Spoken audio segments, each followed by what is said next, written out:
Magandang umaga, Philippine Air Force. Alamin natin ang magiging lagay at taya ng panahon ngayong linggo at sa mga susunod na araw.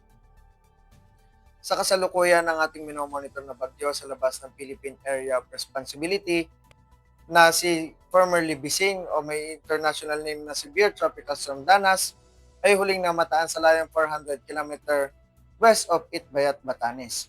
Samantalang ito ay may lakas na umabot ng 110 to 135 km per hour.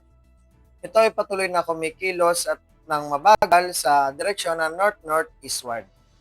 Samantala, ang extension or ang trap naman ito ang nakakaapekto sa extreme northern Luzon, habang ni-enhance naman ito ang southwest monsoon o hanging habagat na patuloy na nakakaapekto sa natitirang bahagi ng bansa, partikular na nga sa kanlurang bahagi ng Luzon, Visayas at Mindanao. At dahil dito, asahan sa Batanes at Babuyan Island, dulot nga ng trap ng bagyo, ang maulap na kalangitan na may kalat-kalat na pag-ulan, pagkulog at pagkidlat.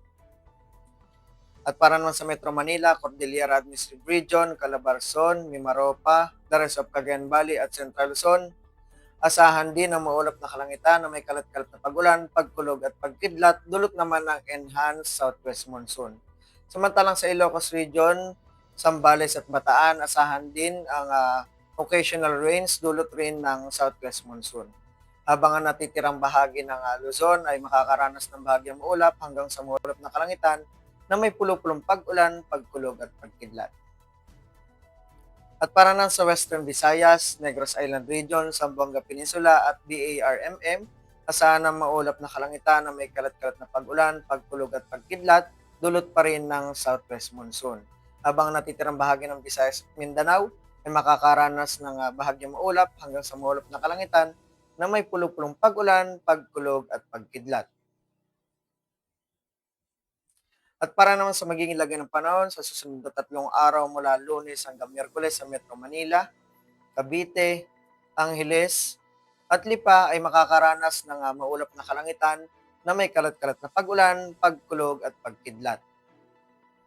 At para naman sa Puerto Princesa, Calayan Island, Lapu-Lapu, Davao at Zamboanga ay makakaranas ng bahagyang maulap hanggang sa maulap na kalangitan na may pulo-pulong pag-ulan, pagkulog at pagkidlat.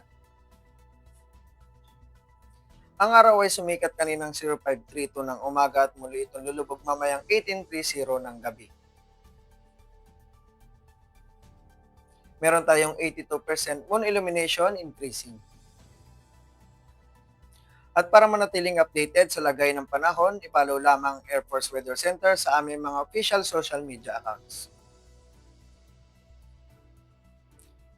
At sa ngalan ng aming commanding officer na si Colonel Alvin John Pugador, PAP GSC, ako po si Sergeant Jeric Angelo Embriones, Philippine Air Force Weather Forecaster ng Air Force Weather Center. Muli, magandang umaga sa ating lahat.